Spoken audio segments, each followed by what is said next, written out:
You're listening to the Meditation and Attachment Podcast with George Haas. For more information, please visit our website at www.mettagroup.org. That's www.mettagroup.org. If you are a child and your caregiver attends to you 30% of the time or better in a way that meets your actual needs, then you develop a sense of yourself as somebody who's competent to get your needs met. And then you develop a view of the world as a place where people will meet your needs. And then you go about your life as if that were true. If, on the other hand, your attachment requests to your caregiver are consistently rejected or misattuned to, so this would be a description of an anxious, avoidant child, then you develop the perception of yourself as somebody who's completely incapable of getting their needs met, and that other people won't meet your needs, but that becomes so painful that you repress awareness of it. And in its place, you create a sense of, I am totally awesome and totally capable of getting my needs met, but quite frankly, the rest of you are not up to meeting them. So I would be involved in a mutual exchange of care if you were capable of meeting my needs, but since you are not, I'm going to feel free to take from you whatever I want without having to reciprocate. Perhaps you're aware of the orange clown who lives in the White House. Yeah, perfect example. He's like the poster boy for a dismissing adult. An avoidant child becomes a dismissing adult. I'm going to be a little bit harsh in my characterizations of these attachment strategies, so I find it relieves some of the stress about determining which one you have. They all suck. Secure is okay. But no, it's like the other three. So, George, I'm sorry I came in late, but did you explain the dismissive type? This is what I'm explaining now. So I'll get it as you go. So a dismissing person views themselves as actually extraordinary and totally capable, and they view all of the rest of us as incapable, which creates in them a moral justification to take from you whatever they want and not have to reciprocate, with the explanation that if you were actually capable of meeting their needs, they would be in a mutual exchange with you, but since you're not, they feel okay to take from you whatever they want.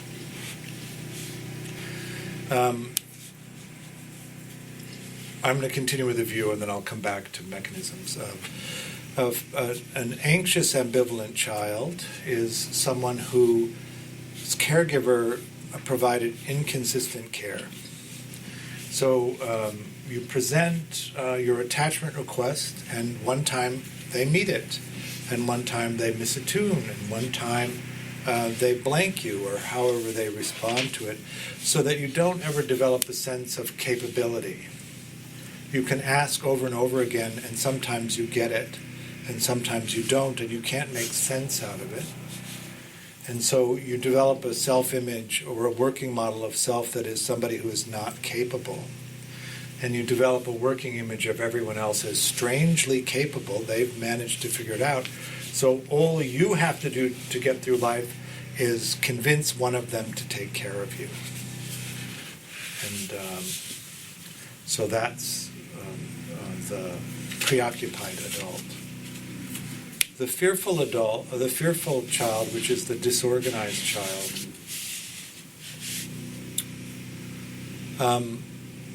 wants love and affection, but at the same time they're frightened of the caregiver. So this is usually on the other side of the trauma line, where the caregiver is also harming.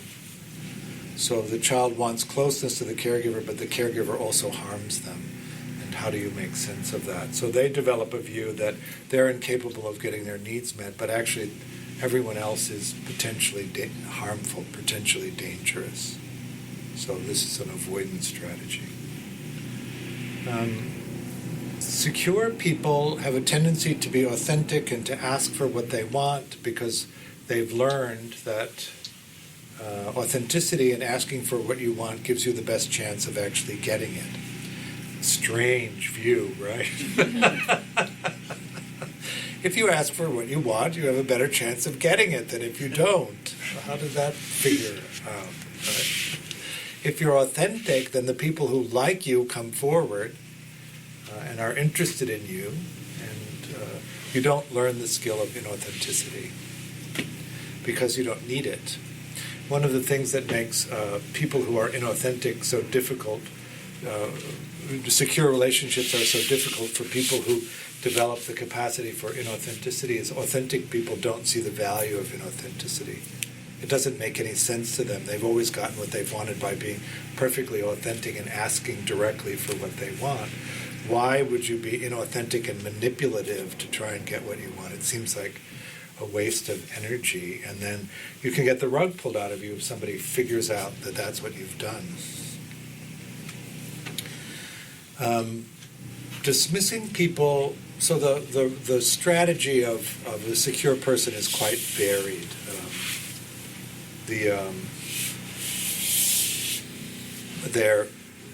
They have a coherent narrative of the life that they've had. They have the capacity to mentalize. They're aware of mind states. They have developed functioning mind states. For instance, early on in your relationship to your primary caregiver, you're supposed to figure out that you have your own agenda and they have their own agenda, and that that's okay. But in insecure relationships, often you don't learn that, or you learn that your agenda is not okay. We have these two great means of being in the world. One is attachment relationships, and one is exploration. And so the secure people are good at exploring. They actually put energy into things that have meaning to them. They're good at sharing them. And this happens in this exercise. If you've ever been around small children, they're blobs in the beginning. Have you noticed that? We like to call that the blob stage, where they can't even sit up or roll themselves over. And then they do tens of thousands of tiny baby crunches. Have you seen that, where they try to sit up? And they finally develop enough abdominal strength where they can sit up. And then they like to sit right next to their caregiver. And then eventually they'll figure out how to roll over, and then they'll creep. That's where they sort of slide themselves across the floor. And then they'll do tens of thousands of little baby push-ups, and they'll get strong enough to be up on all four, and then they go. This is the beginning of exploration. I have an agenda which is separate from my caregiver's agenda, and I can go satisfy myself. So first they crawl out a little bit, and then they look around to see if they've got approval from the caregiver to keep going. And if they do, they'll crawl to the edge of the room, and they'll look around and want this contact, this sense of reassurance, and then they'll crawl out the door, and they'll crawl right back in to make sure that the caregiver is there. This is how you develop what's called object constancy, right? That if you don't see your caregiver, they still exist somewhere, and you can find them again. And the more secure a child is, the greater the range of exploration that they'll do. But then they find things, and they come back, and they offer them. Have you ever had a toddler hand you something? And then you're supposed to look at it and engage in it, and then hand it back to them. And then they go find something else, and they hand it to you. What they're learning to do, and what you're encouraging, is the process of sharing the exploration. That you're demonstrating to the child that their exploration has meaning, and that it's a currency of exchange. That they can go find something that they think is interesting, and they can offer it to you, and you can reflect back to them that they're valuable and their exploration is interesting, and you're wanting to know. If you have those experiences as children, you just take it for granted that people will be interested in your exploration, and you'll be engaged in exploring and sharing and exploring and sharing, and you'll also be interested in the other person's exploration, and you'll be encouraging of the satisfaction that you find in your exploration in your partner. This is friendship or romantic. Imagine you get an intimate explanation of some person's exploration, which cuts down your need to explore by half or by every person that you engage with. It's a whole amazing interchange of what's interesting, and it's revealing about the other person. So you really get to know somebody through their willingness to authentically share with you what they found out, what they think is interesting, what they think is funny, what they think is amazing. But if you don't have that experience, if your caregiver is annoyed and takes the thing from you and puts it on a high shelf so you can't have it anymore, or they just totally, can't you see I'm talking on the phone, or can't you see I'm talking to adults? I hear this all the time, and it's so painful.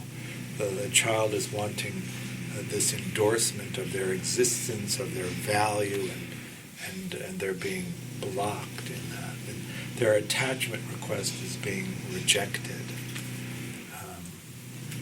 Small children are entirely dependent for their survival on their caregiver, and so it takes on an urgency that we may not find. In extended family situations, in alloparenting is the new term for it in the West, if mommy's irritated and auntie is right there, you can run off to auntie and still have your attachment needs met, right? But if mommy is the only one or daddy is the only one and they're both upset, then you have to, as a child, tolerate nobody being there for you. So the dismissing child is their attachment requests are either overtly rejected or there's a misattunement between caregiver and child. This creates the experience of terrible sadness in a child, which is unbearable, and so the mechanism of repression comes in. And so avoidant children begin to repress awareness. Repress is an automatic, unconscious process. Awareness of the terrible sadness, and in repressing awareness of the terrible sadness, they repress awareness of all of their emotion. And in repressing awareness of all of their emotion, they repress the empathetic experience of others. Now, depending on how bad it is, they can repress all empathetic experience, but most of the time it's a repression of the third level, the compassionate empathy, and a partial suppression of the second, and they retain awareness of the first level of empathy. If they repress all empathy, then we tend to think of them as sociopaths or narcissistic personalities. So they're also the most rigid. They have the capacity to idealize, and they have derogating anger. Each of the attachment strategies has a use of anger. Secure people get mad about the conditions of the present moment, and when they affect a change on the conditions of the present moment, they settle down and they easily forgive. They don't hold grudges. They don't drop the attachment because some condition went wrong. Dismissing adults, which are avoidant children, they use a derogating anger to regulate their abandonment terror. If they think that you're going to leave them, they devalue you in their mind to where you're not worth anything. So whether you leave them or not is irrelevant. You sort of saw that in the hearings, where everybody in the world thinks that the former FBI director did damage to Trump, and Trump's response was that he was completely vindicated by the testimony. Right? It's that interesting, strange view. The power of positive thinking. Well, that's idealizing, right? Idealizing. The reason that dismissing children are good at idealizing is that the only way that they can get attention from their caregivers is by presenting to the caregiver an idealized version of the caregiver. So imagine the child who knows that he's getting terrible care, but to get any care at all has to idealize the parent that's providing the terrible care. What kind of schism internally that would cause for a child, how intense the sadness would be. Is that where you would characterize, also put in like bipolar? Or No. something could become bipolar? No, bipolar is something different. Dismissing people tend not to be depressed. They don't really, they have no awareness of their emotions, and depression is the absence of emotion. They wouldn't even hardly notice it. So it wouldn't be in that category, bipolar? No, not at all. They tend to be idealizing, so everything is great, great, great. I'm fantastic at everything. I'm amazing. I'm great. You, on the other hand, are pathetic.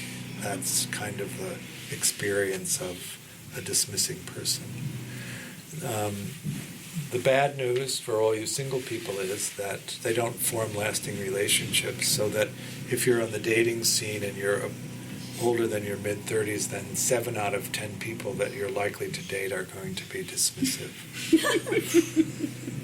So the first thing you should do is evaluate their attachment strategy.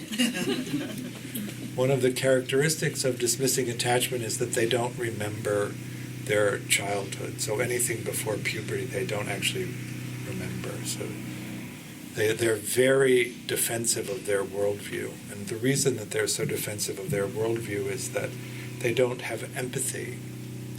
So they can't read you. And if they don't have the second level of empathy, they can't recognize what your emotional response is to anything. Profoundly dismissing people, if you don't tell them in words how you're feeling, they have no way of knowing. And so this makes them very dependent on the idea that they have about you rather than you. And if you contradict their idea about you, they tend to be very seductive or very bullying in their response to that. They try and seduce you into their view of you, which is also known as gaslighting. Do you know the term gaslighting? So you often have a sense of unreality in your relationship to them because they keep contradicting your experience of things, and either they're seducing or bullying you into accepting their view, and it makes you crazy in terms of understanding what's actually happening. This is pink. No, that's not pink, it's blue. No, this is pink. No, you're wrong, it's blue. And then you say, is it really? Is it really blue? It's absolutely blue. And then you're having the experience of pink and wondering whether or not you're wrong and it's actually blue, which is very, I don't know if you've been around it, it's very difficult to manage. The type of person that says, no, you're not feeling that. Yeah, exactly, totally. You're not feeling that. I would know if you were feeling that. Actually, they have no way of knowing. Now, so opening the window of compassion, what is it like to be a child where every attempt you make at connecting to someone is rejected? How painful is that? It's actually dismissing people who have the most painful childhood. Even people who have trauma probably have less pain in childhood than people who grow up in that environment where they're never mirrored, they're never acknowledged. It's a terrible sadness, a terrible dread that arises in that, and without the capacity to repress it, it would be unsurvivable. But it's also very limiting in terms of adult relationships. But when you meet them, they're very gregarious. The ones that are skilled are incredibly seductive and vivacious, and you're really drawn to them. And and they see you as a big orange that they're then going to juice for psychic energy. And as soon as they've gotten all your juice, they'll buzz off to the next. Sorry, this is the way that I like to talk about it.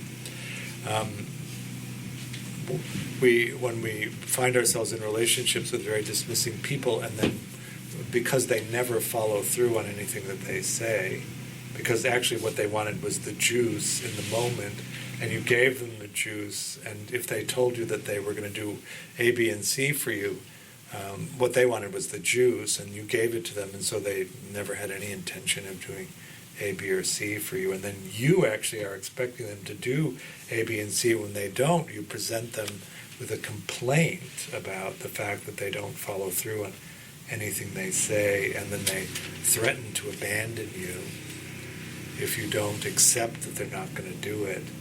And if you're not secure, and you're afraid to be abandoned, you'll capitulate and go along with it.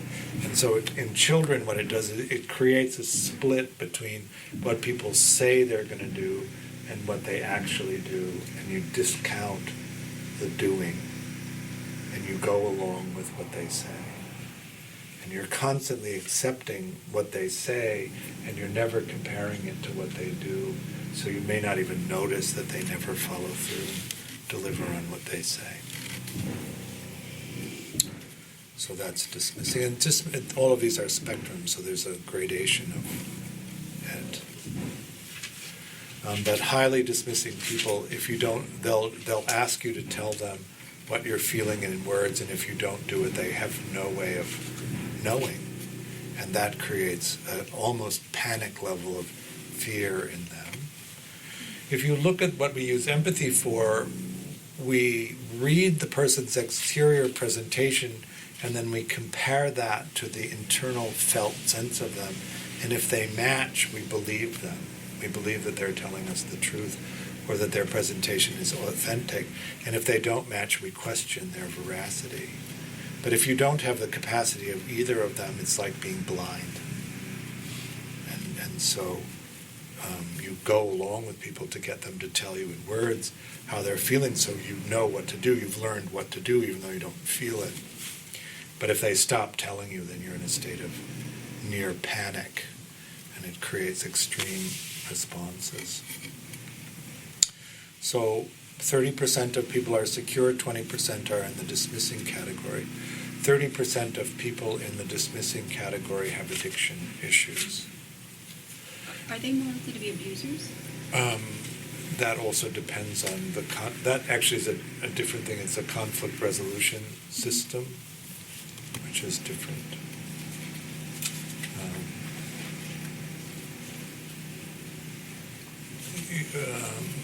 People who are abusive adults have been abused as children. Typically, it's almost 1-to-1 in its correlation. So that if you grew up in a household where the main experience was just neglect, it's unlikely that would happen. So neglect, profound neglect, is the cause of dismissing attachment strategy. And so because the neglect is so profound, they tend to be auto-regulators. They didn't even learn the external regulation of the next step of emotional development, and they don't have awareness that their emotions need to be regulated. They're the ones who are screaming at you that they're not angry, because they have no sense of being angry, no sense of what it is. Paradoxically, it is, in terms of a skill set, easier to repair than some of the further outlying ones. The last thing I'll say about dismissing is that it's a deactivating arousal strategy in the brain. So if they have the perception of being abandoned, they switch off their attachment mechanism, which allows them to be derogating in their anger. They don't value you any longer, and they're willing to lash out, devalue you. If you don't count as anything, losing you doesn't matter. they tend to also idealize other people not in the relationship, so they have plan. As I was working with one, I said, so you probably have a plan A, a plan B, and he said, yeah, B, C, D, E, F, G, H. They idealize other people, so they'll either be actively engaged in relationships outside of a primary relationship, or they'll have set up the possibility of a relationship, or they'll just have a fantasy experience of other people, so that if you were to leave them, they would not be devastated. They would simply move on to the next person.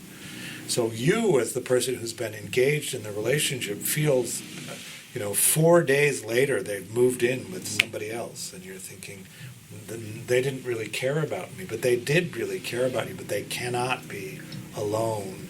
The distress of being alone is so great that they'll accept any alternative to it.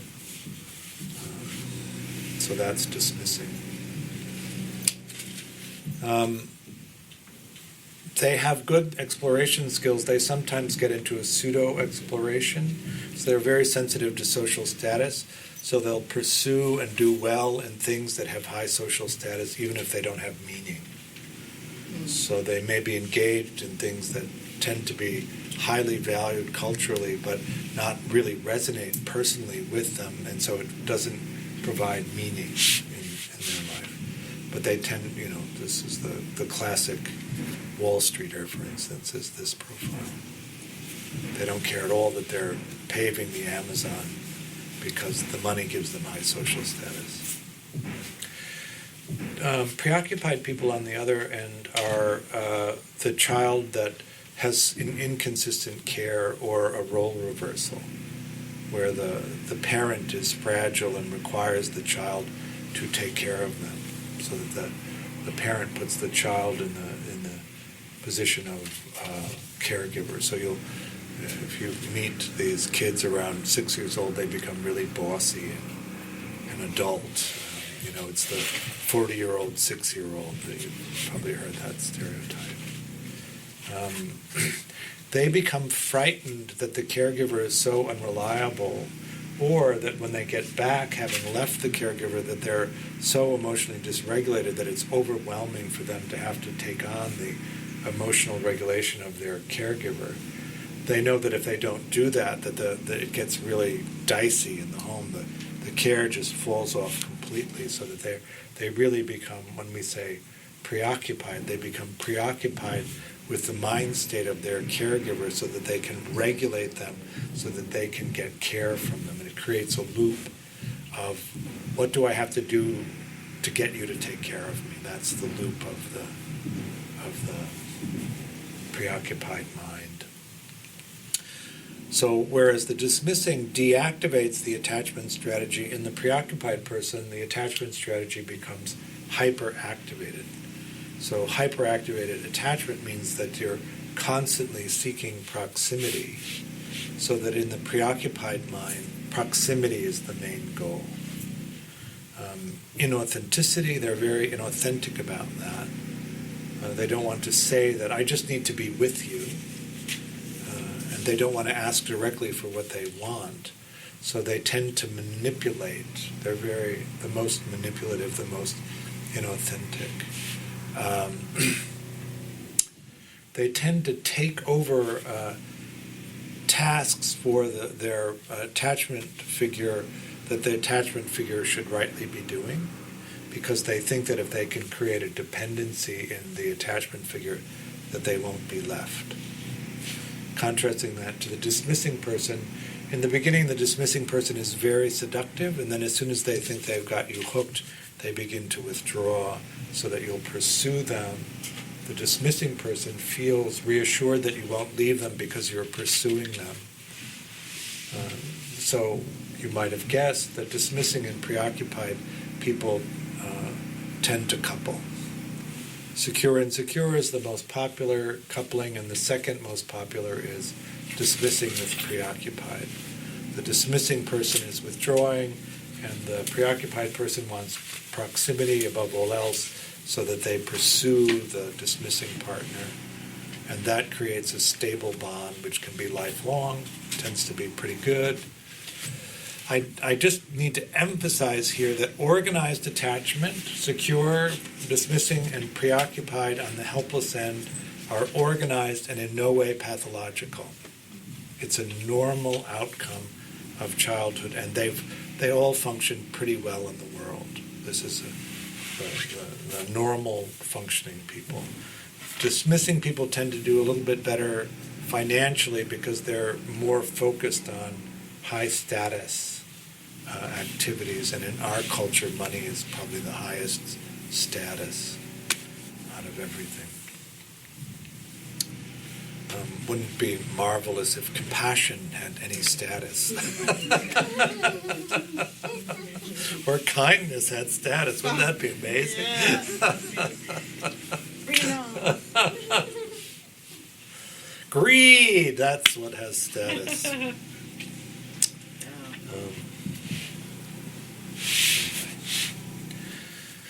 Preoccupied people, because proximity is the main goal, and because they need to stay with their caregiver in order to ensure that they get any care at all, abandon their own exploration.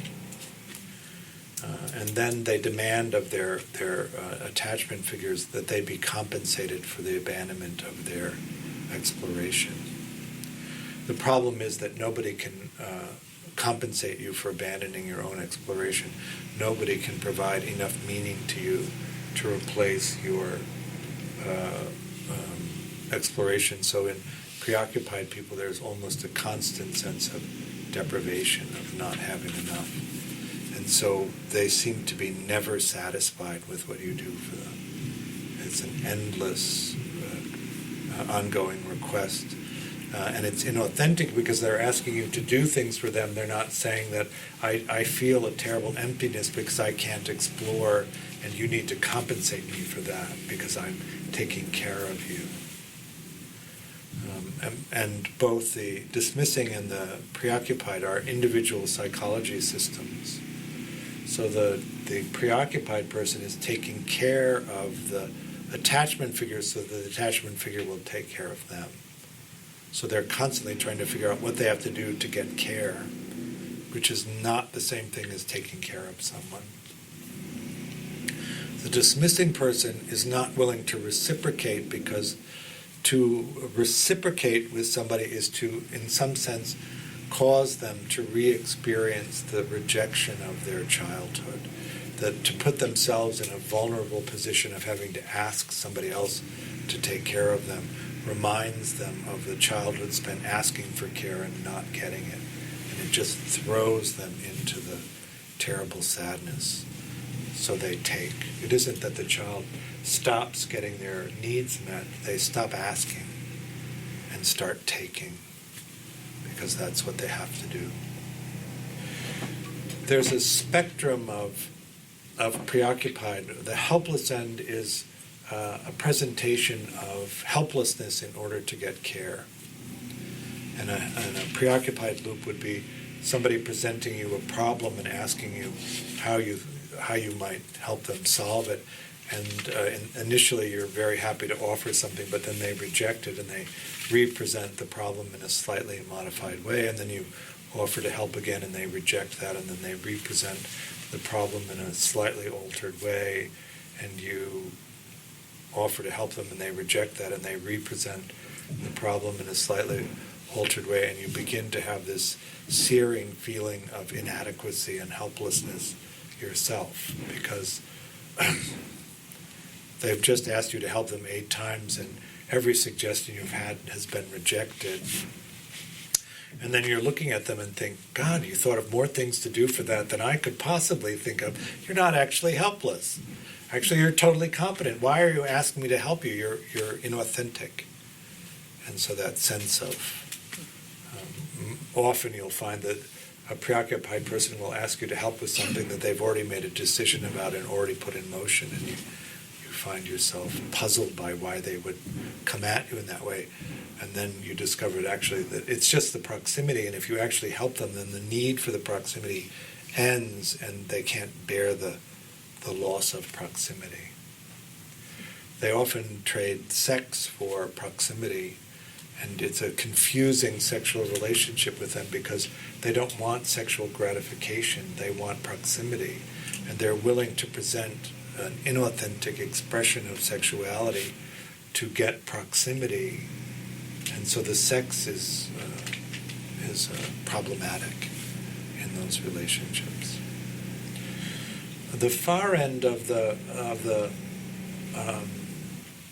preoccupied strategy is called fearful preoccupied, and that's on the other side of the trauma line. So to get there, trauma needed to happen. We talk about big T trauma and small T trauma. Big T trauma is like a single event, a big loss, a parent dies or loss. We have three things that we concern ourselves with. Our attachment figures, our actual people, the way that we make our way in the world, the way that we make a living, and our social status. We're highly social creatures. Every time we walk into a room, we evaluate our relative social status to everybody else, where we are pegged. Anybody ride horses? Have you ever been? Horses are also herd animals, and they have the same hierarchy of social structure. If you try to ride in a line with horses that are just for hire, you'll notice that the horses find their own order, and if you try to move them out of the order, the horses will fight with each other because they're so pegged to their social status, and the high status horses go first and down the line. Fearful, preoccupied people, the main difference is that the internal experience of a preoccupied person is so focused on the mind state of the other person and so focused on the empathetic experience of the other person that the empathetic experience becomes the dominant emotional experience. So that if a preoccupied person wants to feel emotionally regulated, they need to be within proximity to their attachment figure, or they can't regulate the emotions of the other person to feel regulated. Does that make that made sense, right? Say it again. The preoccupied people get so focused on the mind state of their attachment figure that it displaces awareness of their own feeling. Their experience of the empathetic experience of their attachment figure becomes the dominant emotional landscape for them, and their own emotions become secondary. Most people who are not preoccupied, their own emotions are the dominant, and the empathetic experience is secondary. So it's a flip of that. In order for a preoccupied person to feel emotionally regulated, they have to be in proximity to the attachment figure so that they can feel the empathetic connection, because that's their primary emotional experience. And if they're separated from their attachment figure, it can be a bewildering internal experience of dysregulation. On the helpless end of preoccupied, there's still some awareness of their own emotional experience so that they can co-regulate with their attachment figure. This is an external regulation process. They're externally regulated by their attachment figure. They haven't learned co-regulation, and they haven't learned mastery of their own emotional regulation, so they're dependent on the other person to emotionally regulate them. They don't do it for themselves. That creates the sense of helplessness. They can get hyperactivated and feel crazy internally and require the other person to help regulate them. That's why the need for proximity can be so urgent. The problem on the fearful end is that they can be in tantrum mode. Do you know the stages of distress in humans? Pay attention to a 2-year-old the next time you're around one. They'll be happily walking around and doing their thing, and then suddenly they'll have the activation of the attachment mechanism, and they'll need their caregiver. And what do? They just go like this. A secure child will literally, in the middle of anything, just go like this when their attachment mechanism goes off, because their expectation is that someone will come. They don't have to do anything special. All they have to do is indicate and someone will come, because that's been their experience. People pay attention to them. You want to make sure they're okay, and so somebody sees them going like this and they just scoop them up. If nobody comes, they get a bewildered look on their face. I put my arms up. Where is the world? And that bewildered look will turn into a whimper. Have you ever been standing in a group of parents at some 4-year-old's birthday party, the racket of the kids, and then one person picks up the whimper of their child and they're looking for the child, and then the whimper turns into an intermittent cry, and then the intermittent cry turns into a continuous cry, and those of you who have had kids know this, and the continuous cry turns into a tantrum, the shrieking sound of urgent need for attachment. We are biochemical. Do you know how much chemicals have to be dumped into the system to get a kid to go into tantrum? Do you know how long it takes for the liver to filter out? 20 minutes to filter that out, half hour. If you let your kid go into tantrum mode, you have a half hour of heavy work to do to get them to calm down, which is why parents are so sensitive to the whimper. Oh my God, he could be in a tantrum any second. Where is he? Where is she? Or you have a parent who doesn't care that you're in tantrum mode. It's a lot of energy, and so you just stop. That's the dismissing kid. They don't tantrum. They don't acknowledge even the coming and going of the caregiver. And the caregiver thinks, I have such a nice kid. He never makes a fuss. He doesn't make a fuss because he's had to suppress his entire emotional system in order to survive the constant rejection. On the fearful end of preoccupied, the internal experience of that person is almost in full-blown tantrum mode the whole time. The internal emotional distress is so intense that co-regulation isn't an option for them. So you truly are helpless to help them when they get badly dysregulated. And so that's when you get into the cutting and the addiction processes is an attempt to get some external way of regulating the internal experiences. This is the borderline person. So this is hyperactivation, which is different from deactivation. If you move into the further out from secure, you're talking about a fearful avoidant adult, which is the disorganized child. The dilemma for the disorganized child is that they both need their caregiver for comfort, and they're afraid to go to them. So that you'll notice in children that the child will have the impulse to run to the caregiver for protection, but then they'll stop short. They don't actually ever make contact with the adult, or they run behind them. They have a tendency to stand outside arm's length of their caregiver because they're afraid of what will happen to them if they get too close to the caregiver. They have the attachment mechanism goes off, and then the fight or flight mechanism goes off, and they cancel each other out, and it creates a kind of inconsolable sorrow in the disorganized child.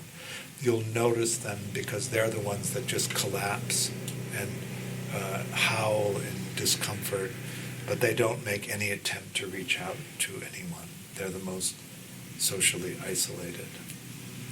And there's almost always abuse, some kind of harm. Or the caregiver is so frightened of being a caregiver that when the child attempts to empathetically connect to them, they're filled with the terrible dread of the parent, and so they withdraw from it.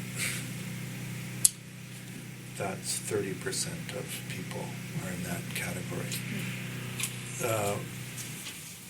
Organized attachment means that you have the capacity for reliability, and disorganized attachment means you're not reliable.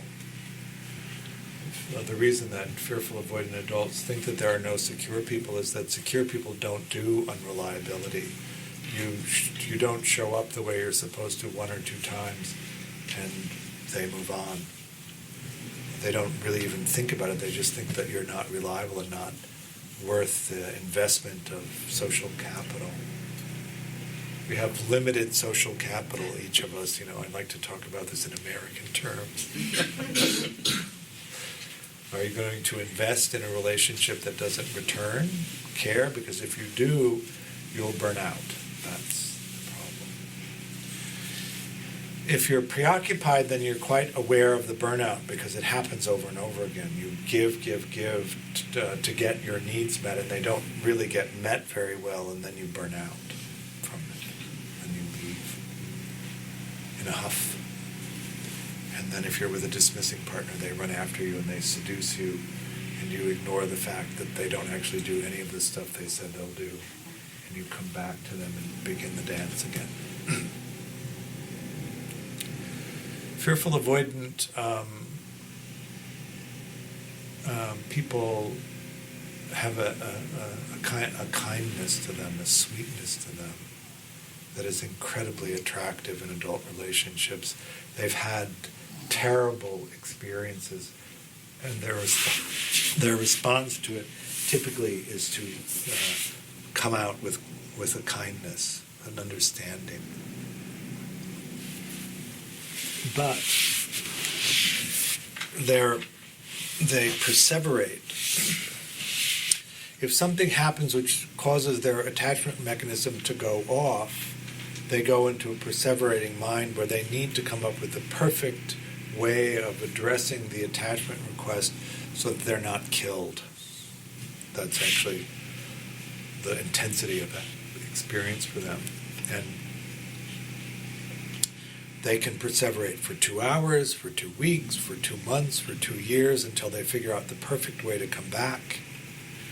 And once they figure it out, they come back and they present themselves as if there's been no interval. Because for them, they've been perseverating the whole time and it's still fresh for them. If you encounter a fearful avoidant person and something goes wrong in the relationship and they just simply disappear for 2 months, and you're not fearful avoidant, you've probably stopped thinking about them and started thinking about something else, and then they show up without any explanation for what happened, ready to go again in the relationships. Now, fearful avoidant is under which one? Preoccupied, dismissing? Or No, it's its own category. It's its own. It is a disorganized, disoriented child or a fearful avoidant adult.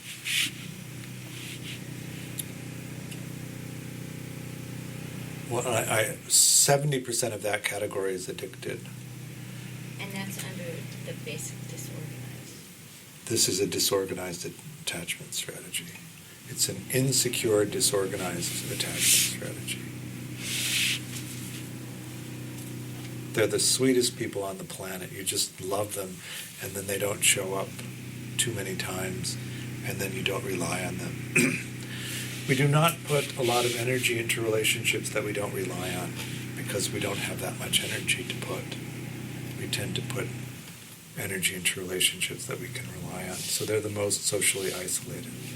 Social isolation is extraordinarily painful.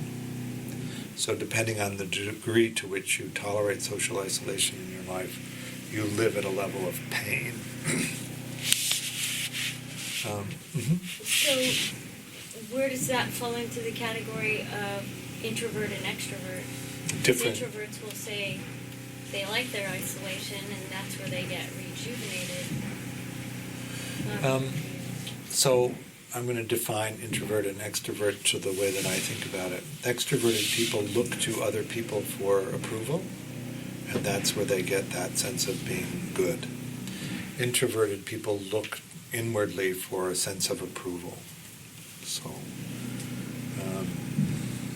it's a different gauge.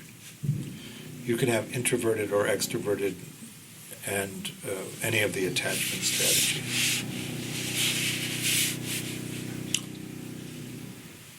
Fearful avoidant people tend to have a life that's characterized by some beginnings, or lots of really good, hopeful beginnings, some middles, and very few completions. In our culture, really you need to be involved in a group to succeed at a big level, And because of the social skills of the fearful avoidant, they don't tend to fit in groups very well. So they're sweet and kind, and they get easy access to being invited in, but then they're so unreliable that they don't last, and they're actually pushed out. That's the cycle.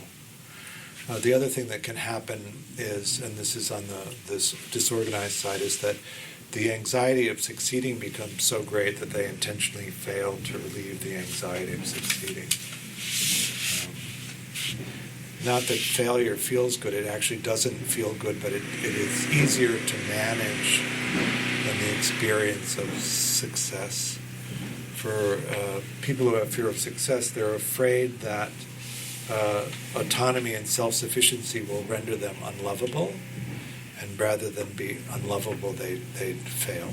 They'd rather fail. So this is again coming from the experience of having your exploration inhibited. If you leave your caregiver to explore and then you come back excited, and they punish you because you left them, you begin to learn that succeeding is a bad thing. You don't want to succeed because if you succeed, you'll be punished or you'll lose love. That's the dynamic. How's everybody doing with this inflammation?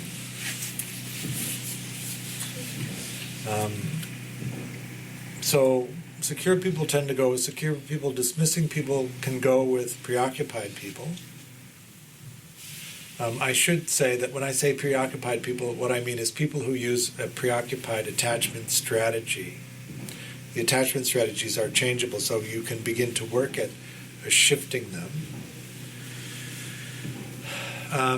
And the reason why it's important to begin to understand how you work is because the thing that you need to do to shift it differs depending on what strategy you have. There isn't a generic means of doing it. Each strategy has its own benefits and deficits, and the deficits need to be reinforced in order to shift it. Secure people can have relationships with preoccupied people, but the danger for the secure person is that they'll become less secure in the relationship with a preoccupied person. But for a preoccupied person to have a relationship with a secure person would be ideal, because they can feel so reassured in the relationship that their mind doesn't hyperactivate, and they show up because proximity is what's important to them. Dismissing people typically do not have relationships with secure people because secure people do mutual and dismissing people do not. And secure people, they just don't do it. So the dismissing person, while they may be very appealing, if they don't provide care, the secure person is not interested.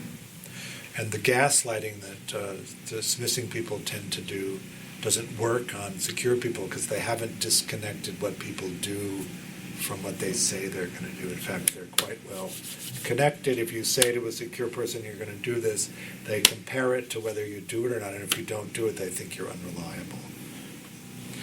So one of the repairs, of course, is to reattach what people do to what they say they're going to do and not discount it if they don't. Dismissing people can also have relationships with fearful avoidant people because they don't really even notice that the fearful avoidant person disappears and comes back. As long as they come back with juice, they're welcome.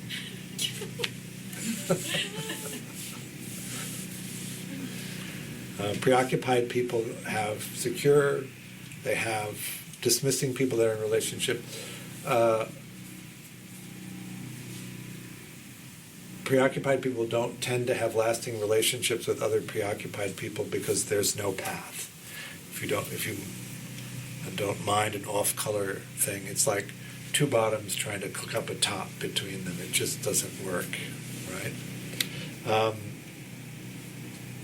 They tend to hyperactivate each other rather than settle.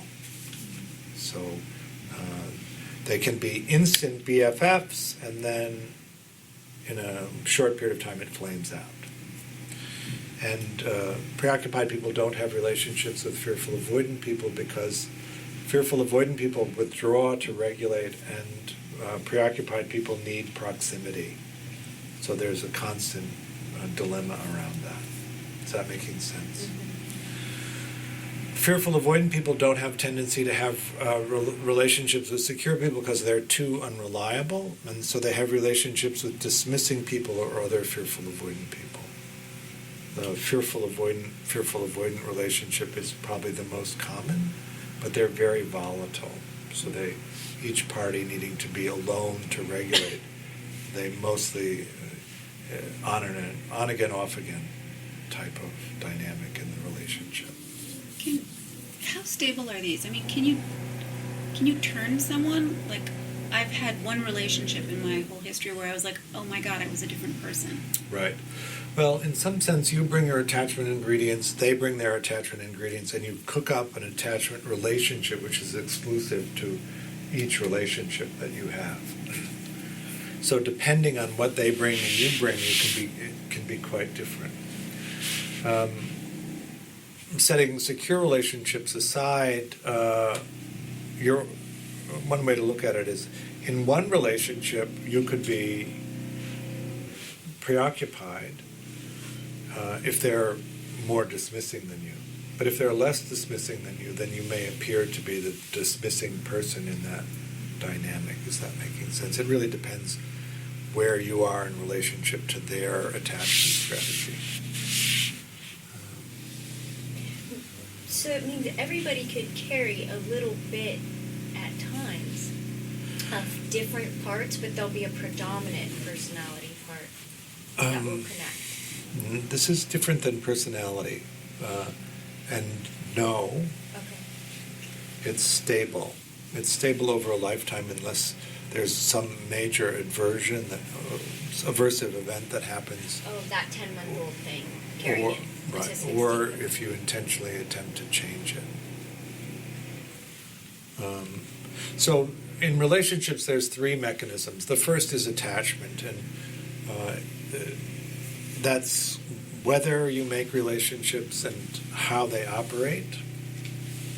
The second level is who you pick, right?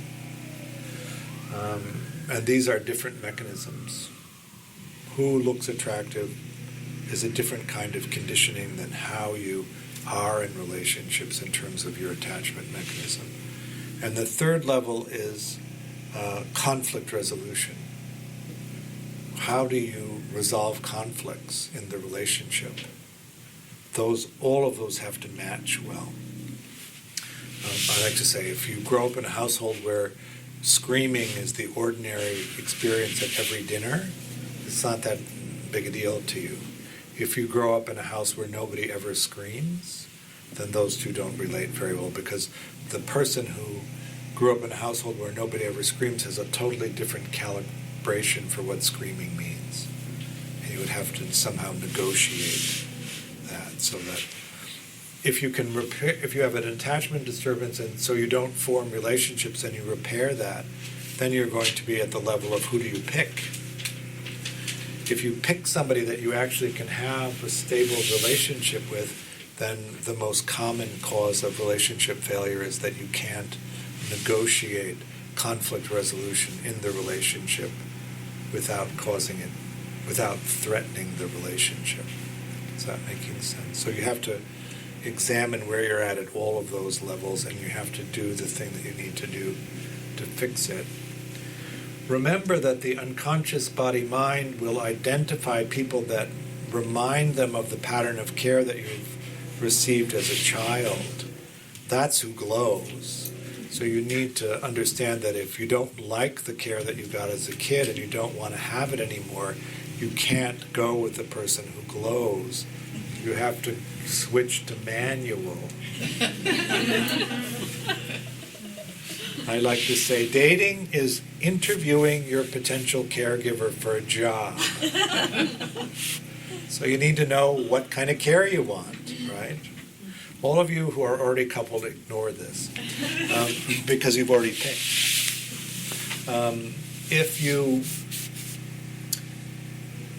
For instance, I have zero violence. I grew up in a very violent home, and I have zero violence in who I would pick. One incidence of violence, the relationship is over and I won't repair it. And I'm very upfront about that. So people who know that's likely to happen, and this happens in a third of relationships. Violence happens in a third of relationships. I won't have it. And I'm very upfront about it. And so the people that will have that move on. I like people who are extraordinarily kind because my childhood was so cruel. I won't have any cruelty in a relationship. If you do it, you're done with me, and I won't repair it. And I'm very upfront about it. This is what I mean. You're negotiating a deal with somebody who's going to take care of you, understanding that you're going to have to pay them by taking care of them. So this is where the delight comes in. Do you want to take care of somebody who you think is a complete jerk? Or do you want to take care of somebody who's delightful? Do you know how much easier it is to take care of somebody who's delightful than it is to take care of somebody who's a dick? You know what I'm saying?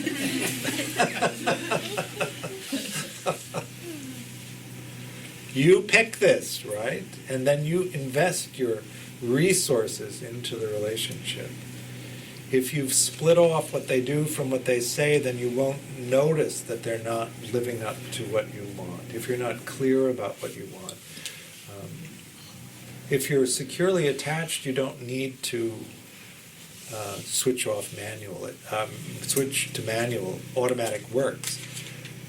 You got good enough care. The people who glow are people who are likely to provide good enough care. You can rely on that, and then you can engage in a relationship. Secure people tend to couple in their 20s, and they form long-lasting relationships. So if you happen to notice a secure person coming out of a relationship, you should date them before they're ready to be in another relationship, because the window of opportunity will open and close very quickly, right? If you're older than 35, 7 out of 10 people that you're going to be dating are going to be dismissive, so you should be able to figure out on the first date or two whether they're dismissive or not, and then maybe not continue to date them if you don't want that. Anyway. Can you tell somebody what you need without it causing the terrible dread? I like to call it the earthquake and the tsunami. The earthquake of abandonment terror and the tsunami of terrible sadness. So you had to learn the skill of inauthenticity in order to survive childhood. I wish that I could say to you, you don't have to do that anymore. It's totally fine to be perfectly authentic. That the people that want you, the people that like that will be drawn to you. Then you have to be picky, right, about who you pick. If you present yourself as authentic, the people who want that will be drawn to it. And then you have people who want you authentically. If you look at somebody and you're afraid to be authentic because the terrible dread arises, and you figure out what you think they want, and then you do your best to manifest that in an inauthentic way, and they believe you, and they're attracted to you. They're attracted to you because of your inauthentic presentation, which obligates you to continue to be inauthentic in the relationship because that's what they want. I know a lot of us have this idea that I'll be the dazzling thing that they want, and then I'll throw off the cloak of inauthenticity and I'll present my authentic self, and they'll go, that's what I wanted all along. But as it turns out, when you throw off the cloak of inauthenticity, they say, why have you been lying to me this whole time? They're not delighted because they wanted the thing that you told them that you were. So then you're stuck. You're inauthentic the whole time. And you don't actually get your needs met because you can't ask authentically for them to be met. And so you're in a state of deprivation. You know, maybe, if you've allowed yourself to be sensitive to your internal experience, what your authentic response is to the present moment. But if you think in presenting that you'll be abandoned, you have a spike of abandonment terror. And then the inauthentic thing you could do to relieve the abandonment terror arises in the mind, and if you push into the inauthentic expression, it relieves the abandonment terror, and you get something out of it immediately, and it feels good. No more abandonment terror. But then you become angry because you haven't been able to present yourself authentically. You become angry because you haven't been able to ask for the thing that you want, and so you have to deal with not having it. You may ask for something that you don't want, and they may give it to you, but it won't have meaning, it won't be satisfying. Is that making sense? And you'll have it, and it won't mean anything to you. If you push in authentically, it will intensify the abandonment terror. And if you can hold on to the abandonment terror, it will dissolve as if it were the wall of a dam, and you'll be hit by a wave of terrible sadness of all of the times that you had to abandon yourself in the past in order to feel safe. And if you can ride that out, you'll come into a place of security in the relationship, which is totally worth doing. I can't even begin to tell you how worthwhile it is to be authentic in relationships. To be able to feel a sense of safety, to attune, to co-regulate, to be delighted by somebody, to have them the great booster of your exploration, to have your needs met in an authentic and intimate way is totally worth pushing through all of the conditioning that might prevent that from happening. You cannot make a decision to do this. You have to begin to retrain the mind because you've grown the brain that operates in the way that it operates. You have a hyperactivating mind, or you have a deactivating mind, or if you're fearful avoidant, you have a hyperactivating and deactivating mind, which can go off at the same time, which is head spinning in its presentation in the world. The child that falls in place has the attachment mechanism activated and deactivated at the same time. What do you do then? You freeze or you become passive. Fearful avoidant people seem to be very passive. They go along. And then they erupt in a terrible anger that you don't see them. They feel unseen. They're completely unwilling to present themselves authentically. And if they do ask for what they need, it's in some complex Baroque riddle. And then if you don't get the answer right, they're furious that you can't see them. Is there something like 20 questions you can ask yourself or other people to help? It's so funny that you would ask that. The adult attachment interview has 20 questions.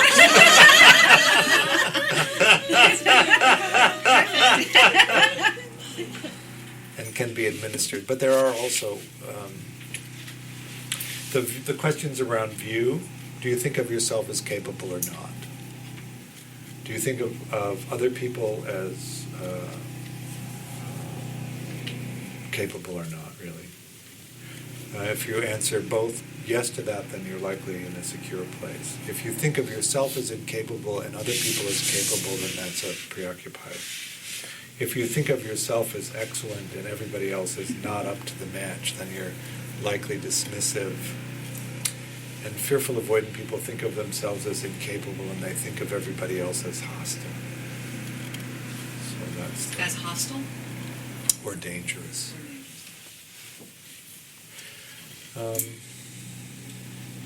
How's that? Do you want to take a break for 10 minutes? Sure. Yes.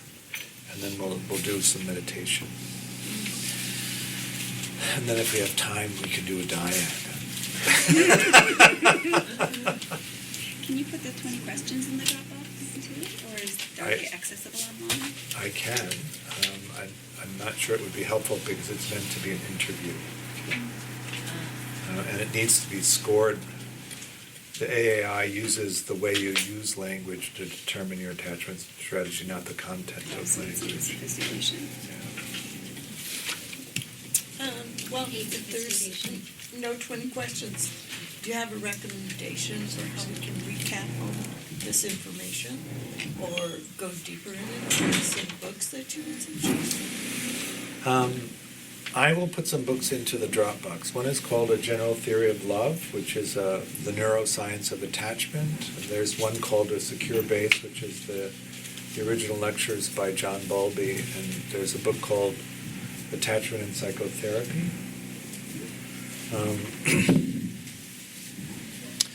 If you like this kind of practice, then I do a live conference call meditation every morning at 7:30 to 7:55, and you can practice on that. I actually brought some flyers for that. It's not for everybody, so if you don't like it, the coupon will give you a free month. We do tend to ask for a contribution for that. And then I also lead retreats. So if you like the Metta Vipassana way of practicing, and here's some coupons here for morning meditation. I have a retreat, a summer retreat coming up on July 3rd at the Seven Circles Center, which is near Sequoia National Park, so it should be 3 to 4 hours from here. So take a look at that. I also do one-on-one mentoring if you want coaching in how to practice, and you can find out information about that on my website, mettagroup.org.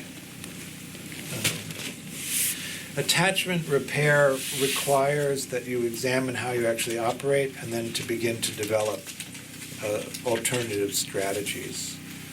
Some of it is arousal-oriented, some of it is emotional regulation orientation,